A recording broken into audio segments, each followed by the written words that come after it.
there, I'm Kathryn from the Missionaries of God's Love Sisters. This weekend, I am taking my Perpetual Vows. So as I prepare for the day, I just wanted to take a moment to share with you something of the gift of my vocation and how I got here.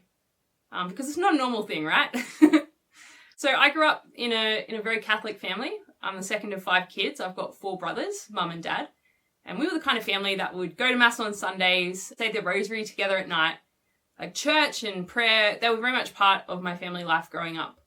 I never really found myself questioning whether God was real or whether it was good to do these things, because for me, it just was true.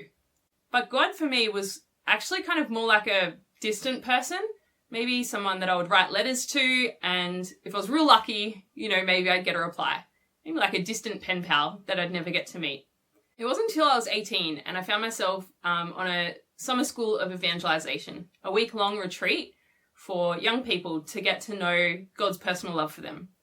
And in the course of a week, my life changed. I found that everything that I kind of knew in my head just dropped straight down to my heart, and it changed my life. It was so profound to know that every single day God loved me and wanted to be in a relationship with me, that he would speak to me and not just me to him, that I could talk to him as close as I could talk to a friend. And I really started to fall in love with him. Over the next coming years, I started to get really involved in, like youth groups and leadership things in the parish. And so I was out of school by this point. So I'd enrolled in a double degree of engineering and exercise science. So I was spending a lot of my time at the uni or doing work for uni. And a lot of time I started to spend in the parish doing different youth group activities and things like that.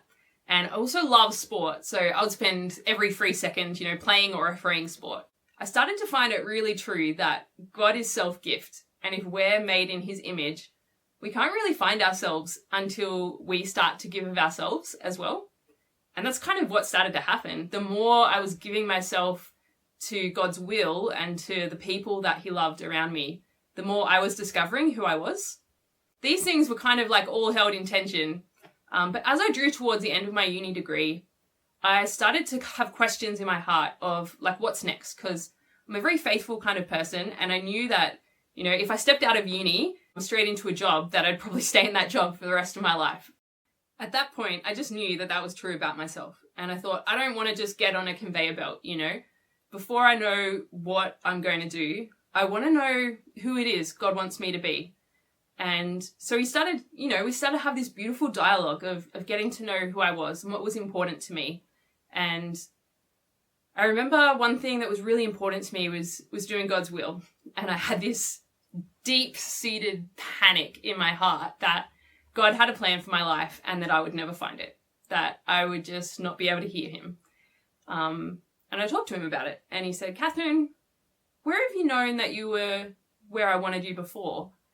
And he kind of took me back, like through different experiences in my life and, like this person or this place or this situation. And I found that there was like a common thread, right? Each one of these situations, there'd been like a burning fire in my heart and just been drawn towards this person or this group or this cause, whatever it was. And God said, you already know how I speak. Like, why do you think this is going to be any different?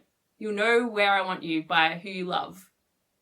I was just so relieved. I was like, I'm going to fall in love, get married, and that's kind of going to be the guiding light for my life. So I was feeling quite relaxed at that point. As my uni degree was drawing towards an end, I think maybe 6 months before I was going to graduate, I had this image in prayer of 4 doors. And sometimes when you experience something like that, you don't need anyone to tell you. You just kind of know because it's something that's already happening in your heart. And it was 4 options, I guess, for vocation that I could choose with my life. One was married with my own kids. One was married and fostering kids. One was being just a missionary, single missionary. And one of them was consecrated life. And I'd fallen so in love with Jesus by this point. I said, Jesus, you just tell me, you just push me through whichever one, I'm ready. And he said, that's not how it works.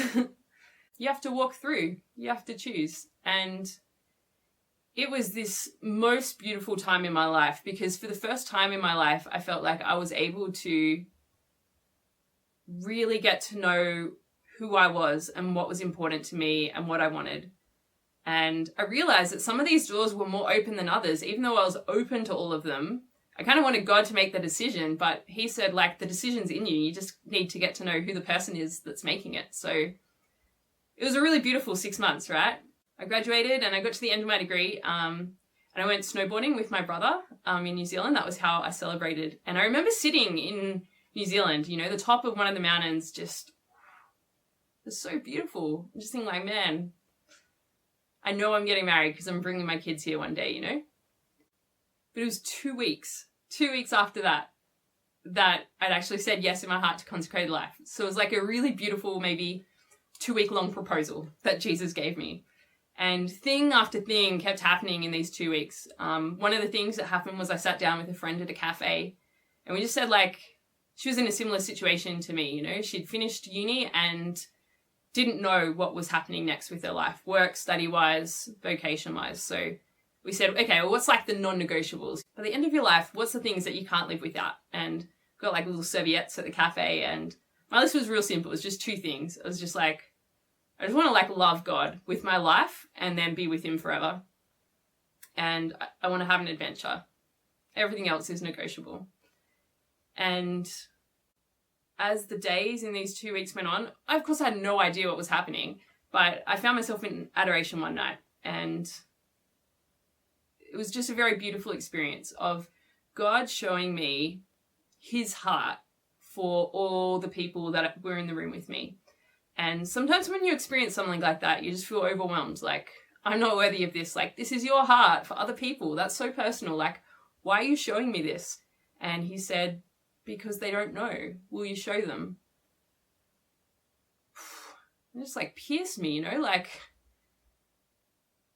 I started to understand that I'll know by who I love.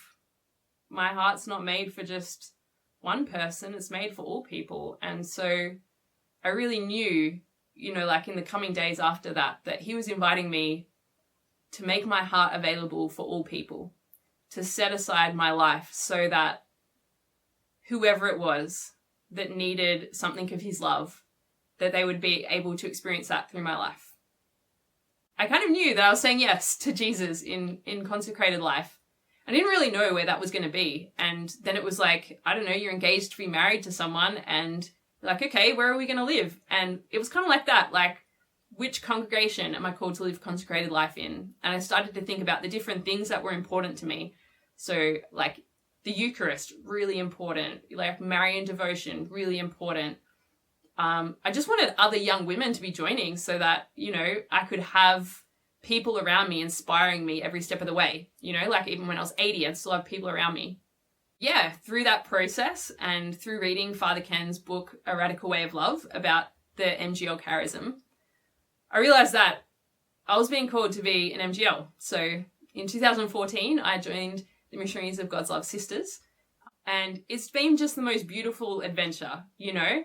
Like, I set out with this missionary zeal of, I'm going to do all the things that you want me to do.